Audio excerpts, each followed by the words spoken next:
Selamat siang kepada saudara-saudaraku sebangsa dan setanah air.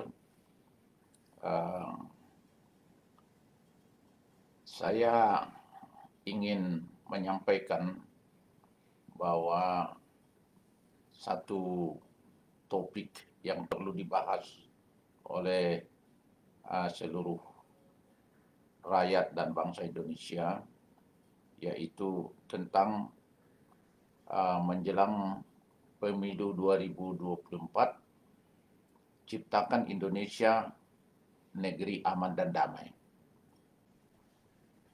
Kita melihat bahwa banyak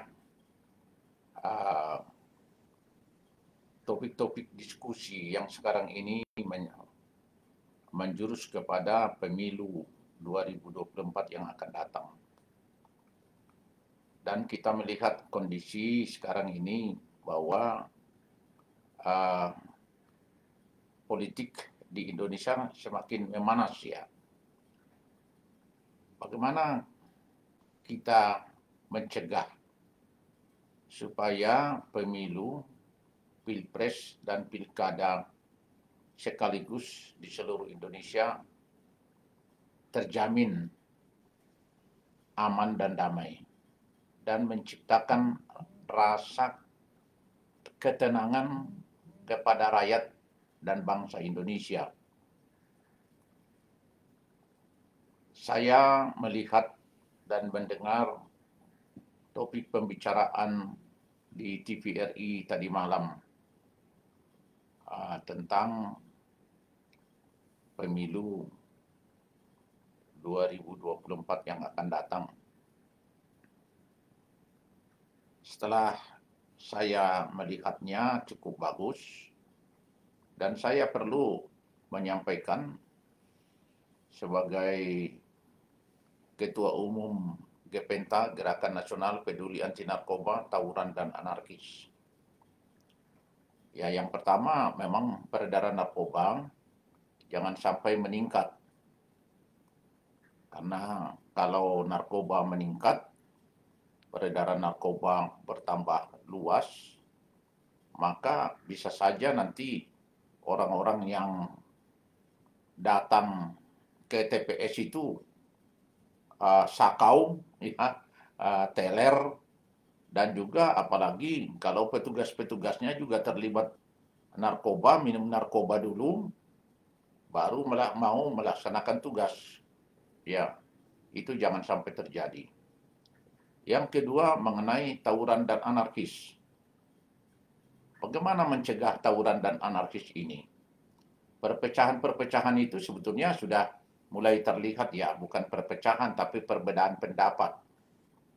Perbedaan pendapat antar partai politik. Nah, ada solusi untuk mengembalikan demokrasi liberal dan sosialis, di mana kita sudah meninggalkan demokrasi Pancasila itu, yaitu musyawarah mufakat. Coba kita mengambil satu sikap yang tepat untuk mendekatkan diri kepada demokrasi Pancasila itu, yaitu yang saya melihat dan saya dapat memberikan saran kepada semua partai politik yang ada di Indonesia.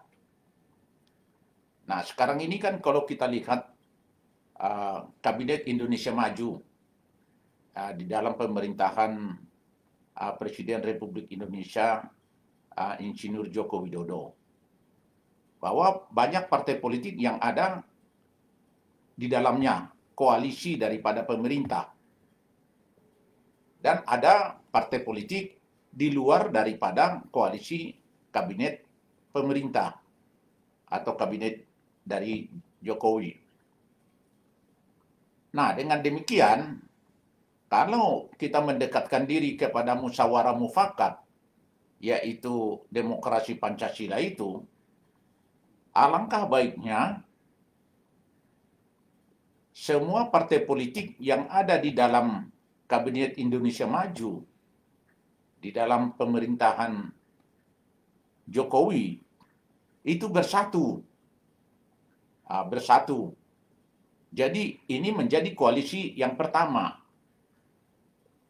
Nah, koalisi ini harus bersatu karena memang mulai dari awal sudah bersatu. Jangan memecahkan diri lagi gitu. Maka itu akan terjadi satu kesepakatan untuk menciptakan persatuan dan kesatuan di dalam kabinet itu sendiri. Maka tentunya mengurangi pertikaian atau beda pendapat pada waktu akan menjelang pada dan masa pemilu 2024 yang akan datang. Yang kedua adalah partai politik yang di luar dari Kabinet Indonesia Maju, pemerintahan Jokowi, itu bersatu juga. Bersatu menjadi koalisi di luar daripada pemerintahan. Jadi dua kubu inilah yang nanti mencalonkan diri, menunjuk siapa calon-calon presiden dan wakil presidennya. Nah, kalau misalnya seperti itu, maka saya yakin tidak akan terlihat tendensi meningkat tentang pertikaian ataupun perpecahan anak bangsa. Karena rakyat tidak begitu banyak terpecah. Nah, oleh karena itu disarankan kepada semua partai politik yang ada di Indonesia ini yang telah menjadi koalisi dari Kabinet Indonesia Maju di dalam pemerintahan Insinyur Joko Widodo menyatukan diri menjadi satu koalisi yang kuat. Mereka nanti kalau menang, mereka menjadi tetap anggota-anggotanya ataupun ketua-ketua partainya menjadi satu di dalam kabinet yang akan datang. Demikian juga yang di luar Kabinet Indonesia Maju dalam pemerintahan Jokowi yang tidak masuk dalam kabinet sekarang, ini bersatu. Nah, jadi ada kubu yang kedua. Cukup dua kubu gitu. Kalau dua kubu ini berarti sudah mendekatkan kepada musyawarah mufakat. Karena apa? Bahwa musyawarah mufakat partai politik yang ada di dalam kabinet sudah menyatu. Itu musyawarah mufakat. Sudah enak itu. Terus kedua, musyawarah mufakat juga ada di antara partai politik yang di luar dari kabinet Indonesia Maju, di luar pemerintahan Jokowi. Nah, mereka bersatu. Nah, ini bertanding deh nanti calon presiden dan calon wakil presidennya di dalam pemilu yang akan datang. Siapapun pemenangnya,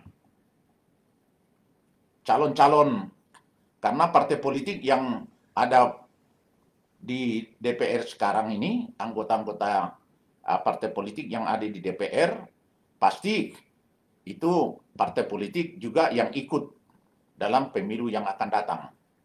Nah, kalau ada tambahan-tambahan dari partai politik, dia boleh memilih mau ikut yang di dalam kabinet pemerintahan atau di luar pemerintahan. Kalau ada partai politik yang baru mendaftar, yang diterima oleh Kemenkumham menjadi partai politik, mampu menjadi calon peserta pemilu. Nah, bisa memilih mau ikut kepada koalisi pemerintah atau ikut koalisi di luar dari Kabinet Indonesia Maju.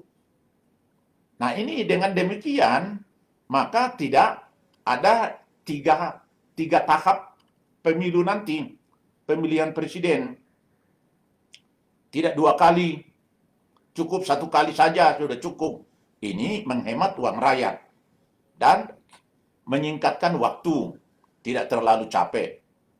Nah inilah saran saya, semoga para partai politik dan ketua umum partai politik